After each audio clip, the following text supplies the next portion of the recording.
Hi hello friends, welcome to my channel. Friends, మా ఛానల్ని first time చూస్తున్నట్లయితే తప్పకుండా సబ్స్క్రైబ్ చేసుకోండి. అలాగే వీడియో నచ్చినట్లయితే తప్పకుండా లైక్ చేయండి. స్టోరీలోకి వెళ్ళినట్లయితే ఈరోజు అయితే ఇక ఆనంది అయితే ఆ అమ్మాయి ఇక ఎవరో చెప్పమని ఇక పోలీసులు అడుగుతూ ఉండడంతో ఇక అత్తయ్య గారు నిందితురాలవుతారు. కాబట్టి లేదు, ఆ అమ్మాయి మా ఇంట్లో మనిషి అని చెప్పాలి, ఏం చేయాలి అని ఇక ఆనందిని ఆలోచించి వెంటనే ఆదిత్యకి ఆనందికి పెళ్లి జరిపించబోతుంది. అది ఎలాగో తెలియాలంటే వీడియోని స్కిప్ చేయకుండా చివరి దాకా చూడండి. ఇక ఆనంది అయితే ఇంటికైతే వచ్చేస్తుంది. అప్పుడే ఆనందిని సునంద అడుగుతూ ఉంటుంది, ఏంటి ఆనంది, ఆ అమ్మాయిని ఒంటరిగా హాస్పిటల్లోనే వదిలేసి వచ్చావా అని అడుగుతూ ఉంటుంది సునంద. అయితే అప్పుడే ఆనంది, లేదత్తయ్య గారు, తనని ఒంటరిగా ఎలా వదిలేశాను, తన ఆరోగ్యం గురించి నాకు తెలుసు కదా అని ఇక అంటూ ఉంటుంది ఆనంది. అయితే అప్పుడే సునంద, ఎక్కడ వదిలిపెట్టావా ఆనంది, అసలు విషయం చెప్పు అని సునంద అంటూ ఉంటుంది. అప్పుడే ఆనంది, తనని మా అమ్మ వాళ్ళ ఇంట్లో వదిలిపెట్టాను అని చెప్పగానే సునంద షాక్ అయిపోతుంది. ఏంటి ఆనంది, నా శత్రువుల ఇంట్లో నా మనిషిని పెట్టావు, ఏదో ఒకరోజు నేనే యాక్సిడెంట్ చేస్తే అలా అయ్యిందని ఇక వాళ్ళు తెలుసుకొని నన్ను ఎంత మాటలు అంటారో అని అంటూ ఉంటుంది సునంద. అయితే అప్పుడే ఆనంది, లేదత్తయ్య గారు, మీరు యాక్సిడెంట్ చేసిన విషయం వాళ్ళకి తెలీదు, నేనే తనకి ప్రమాదం అయితే తీసుకువెళ్ళి హాస్పిటల్లో అడ్మిట్ చేసి తనకి కొన్ని రోజులు గతం గుర్తుకు వచ్చాక తన వాళ్ళ దగ్గరికి పంపించేస్తానని చెప్పాను, వాళ్ళకి నీ గురించి ఏది చెప్పలేదు అని అంటూ ఉంటుంది ఆనంది. అయితే అప్పుడే సునంద, ఆనంది, మనం ఈ హాల్లో మాట్లాడుకుంటే మంచిది కాదు, పద రూమ్లోకి వెళ్దాం అని సునంద ఆనందిని తీసుకొని రూమ్లోకి అయితే వెళ్తుంది. అప్పుడే ఇక ఏంటి వీళ్ళేదో మాట్లాడుకుంటున్నారు, నేను రాగానే సైలెంట్గా ఉండిపోతున్నారు, నేను రాగానే రూమ్లోకి వెళ్ళారు, అసలు ఏంటో ఇంట్లో ఏం జరుగుతుందో నాకేమీ తెలియడం లేదు, ఎలాగైనా ఇంట్లో ఏం జరుగుతుందో తెలుసుకోవాలి అని ఇక జీవన్ అయితే అనుకుంటూ ఉంటుంది. వెంటనే ఇక సునంద ఆనంది వెళ్ళిన రూమ్ దగ్గరికి వెళ్తుంది. సునంద ఆనంది మాట్లాడుకునే సమయంలో ఇక వాళ్ళ డోర్ అయితే క్లోజ్ చేయరు. అప్పుడే ఇక జీవన, ఇదే మంచి సమయం, ఇక వెళ్ళి వినాలి అని ఇక అనుకుంటూ వెంటనే సునంద ఆనంది మాట్లాడుకోవడం ఇక చాటుగా వింటూ ఉంటుంది జీవన. అయితే అప్పుడే ఇక ఏంటి ఆనంది, నువ్వు మీ అమ్మ వాళ్ళ దగ్గర వదిలిపెట్టావు, ఇక ఆ విషయం ఇక వాళ్ళ ఇంట్లో వాళ్ళకి ఎవరికైనా నేనే యాక్సిడెంట్ చేశానని, ఆ అమ్మాయి ఇప్పుడు గతం మర్చిపోయిందని ఇదంతా తెలిస్తే ఏదైనా నేను జైలుకు వెళ్ళవలసి వస్తుంది, నీకు తెలుసు కదా, మళ్ళీ ఇక అక్కడ వదిలిపెడితే ప్రమాదమేమో, వద్దు ఆనంది, తీసుకువచ్చి మన గెస్ట్ హౌస్ దగ్గర పెట్టు అని ఇక సునంద ఆనందిని అంటూ ఉంటుంది.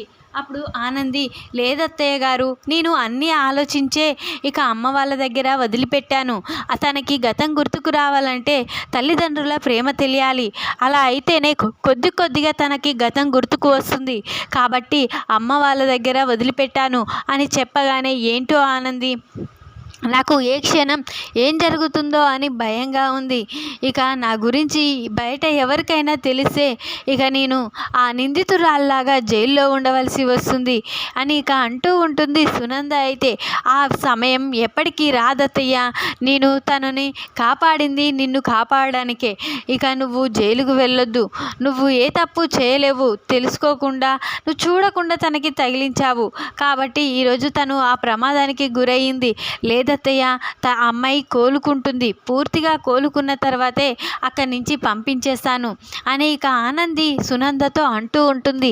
చాటుగా జీవన ఇదంతా వింటుంది. ఏంటి, అత్తయ్య గారు యాక్సిడెంట్ చేశారా, ఇప్పుడు ఆ అమ్మాయి మా ఇంట్లో ఉంటుందా, అయితే సింహాద్రి పద్మమ్మల కాడ పెట్టి ఇక ఈ ఆనంది ఇక్కడికి వచ్చిందా, అయితే తన చెల్లెలుగా పరిచయం చేసిందా, అయితే ఇక సునంద అత్తయ్యకి తను గొప్పదైపోతుంది, ఇక తన వల్ల తను ఇక జైలుకు వెళ్ళకుండా బాగానే ఉండగలుగుతుందని చాలా సంతోషపడుతుంది, ఇక ఆనందిని పొగుడుతుంటుంది, కాబట్టి అలా జరగకూడదు, ఆనందిని తిట్టేలా ఏదైనా చెయ్యాలి అని ఇక జీవన తన మనసులో అనుకుంటూ ఉంటుంది. అప్పుడే ఇక జీవన వెంటనే ఈ విషయం ఇక పోలీసుల దాకా వెళ్ళాలి, అలా అయితేనే పోలీసులు వచ్చి ఎంక్వైరీ చేస్తారు, అప్పుడు ఇక యాక్సిడెంట్ చేసింది మా అత్తయ్య గారే అన్న నిజం తెలిసిపోతుంది అని ఇక అనుకుని అని వెంటనే ఇక ఆనందికి తెలియకుండా ఇక జీవన అయితే చాటుగా వెళ్ళి పోలీసులకి ఫోన్ చేస్తుంది. అప్పుడే ఇక పోలీస్ వాళ్ళు ఏంటమ్మా ఎవరు మీరు అని అంటూ ఉంటారు. అప్పుడు జీవనం నేనెవరో మీకు తర్వాత ఇక ఒక పలానా చోటు దగ్గర ఒకరోజు ఒక యాక్సిడెంట్ అయింది. ఆ యాక్సిడెంట్ అయిన ఆమె ఎవరో ఎక్కడో తెలీదు, కానీ తను మాత్రం ఇప్పుడు ప్రమాదంలో ఉంది. తన గతం కూడా మర్చిపోయి ఉంది. ఇక దానికి సంబంధించిన వాళ్ళు బయటపడాలి, లేకపోతే ఇక ఆ అమ్మాయి ఏదైనా అయ్యాక కూడా ఇక వాళ్ళకి సంబంధం లేనట్లు ఉంటారు అని ఇక దాని గురించి ఎక్కువ ఎంక్వైరీ చేసి సీరియస్గా ఇక యాక్షన్ తీసుకోండి అని ఇక వెంటనే జీవన పోలీసులకి ఫోన్ చేసి ఇక యాక్సిడెంట్ గురించి చెప్తుంది. అప్పుడే పోలీసులు ఇక యాక్సిడెంట్ అయిన ఇక చోటు దగ్గరికి వస్తారు. అప్పుడే నిజంగానే ఇక ఇక్కడ యాక్సిడెంట్ అయిందా అని తెలుసుకోవాలి అని పోలీసులు అయితే చుట్టుపక్కల అందరినీ అడుగుతూ ఉంటారు. అప్పుడే ఇక చుట్టుపక్కల వాళ్ళు అవునండి ఇక్కడ యాక్సిడెంట్ అయింది, కానీ ఒక అమ్మాయి తీసుకువెళ్ళి తనని ఇక హాస్పిటల్లో అడ్మిట్ చేసింది, యాక్సిడెంట్ చేసింది ఎవరో తెలీదు అని ఇక పోలీసులకైతే అక్కడ ఉన్న వాళ్ళు చెప్తారు. అప్పుడే ఇక అంతా ఎంక్వైరీ చేస్తూ ఉంటారు.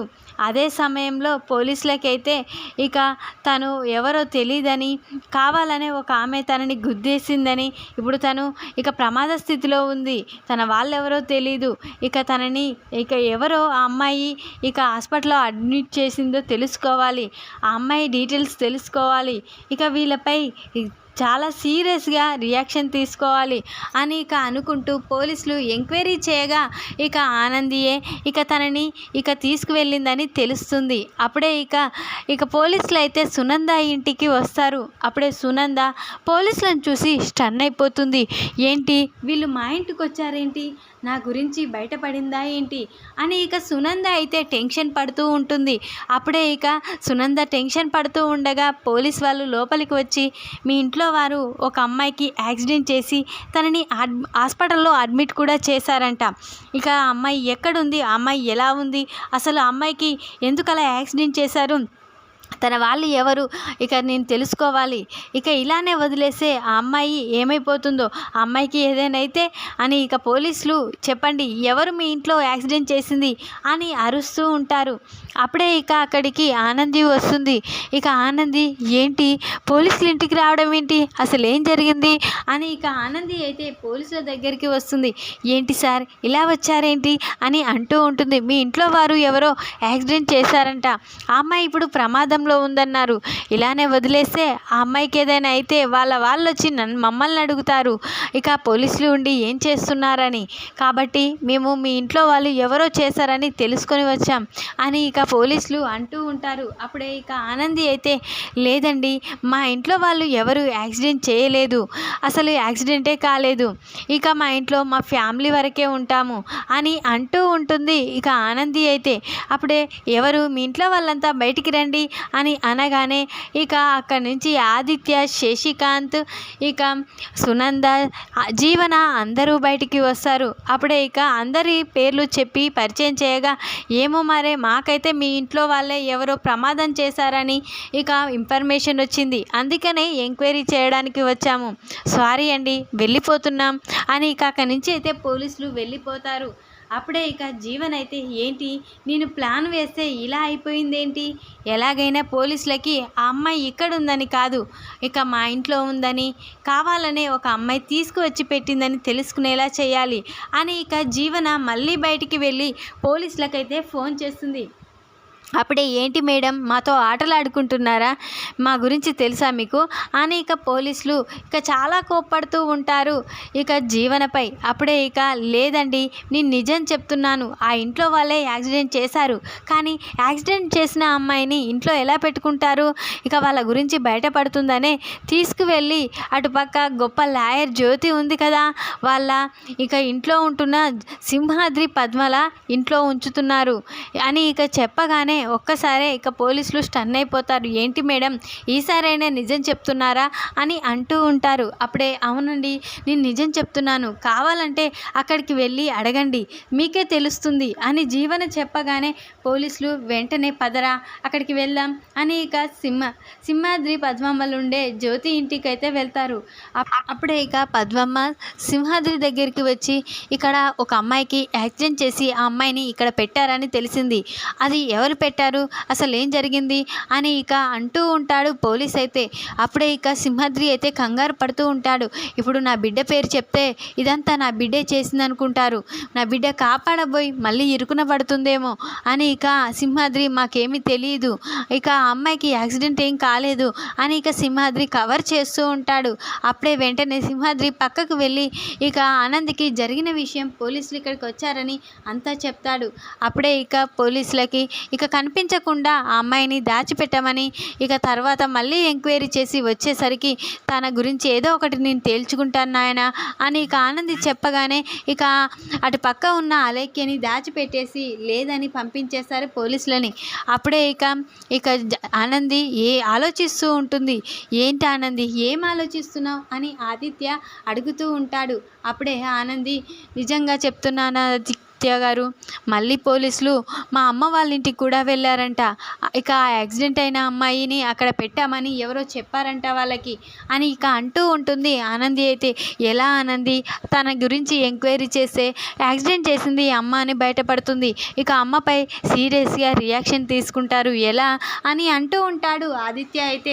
లేదు ఆదిత్య గారు, అత్తయ్య గారు గురించి బయటపడొద్దనే నేను ఒక నిర్ణయానికి వచ్చాను అని ఇక ఆనంది అంటూ ఉంటుంది. అప్పుడే ఆదిత్య ఏంటా నిర్ణయం ఆనంది చెప్పు తొందరగా, ఇక మళ్ళీ పోలీసులు మళ్ళీ ఇక వాళ్ళకి డౌట్ వచ్చి మళ్ళీ మీ ఇంటికి వెళ్తే ఇక చాలా ప్రమాదం ఉంది అని అనగానే ఆ ప్రమాదం జరగకూడదనే నేను ఒక నిర్ణయానికి వచ్చాను, మీరు కాదనకూడదు అని ఇక ఆనంది అంటూ ఉంటుంది. అప్పుడు ఆదిత్య సరే ఆనంది నేనెందుకు కాదంటాను అమ్మని కాపాడే విషయంలో అని ఇక ఆదిత్య అంటూ ఉంటాడు. అప్పుడే ఆనంది ఇక నేను చెప్పినట్లు మీరు ఆ అమ్మాయిని పెళ్లి చేసుకుంటారా అని అనగానే ఒక్కసారే షాక్ అయిపోతాడు ఆదిత్య.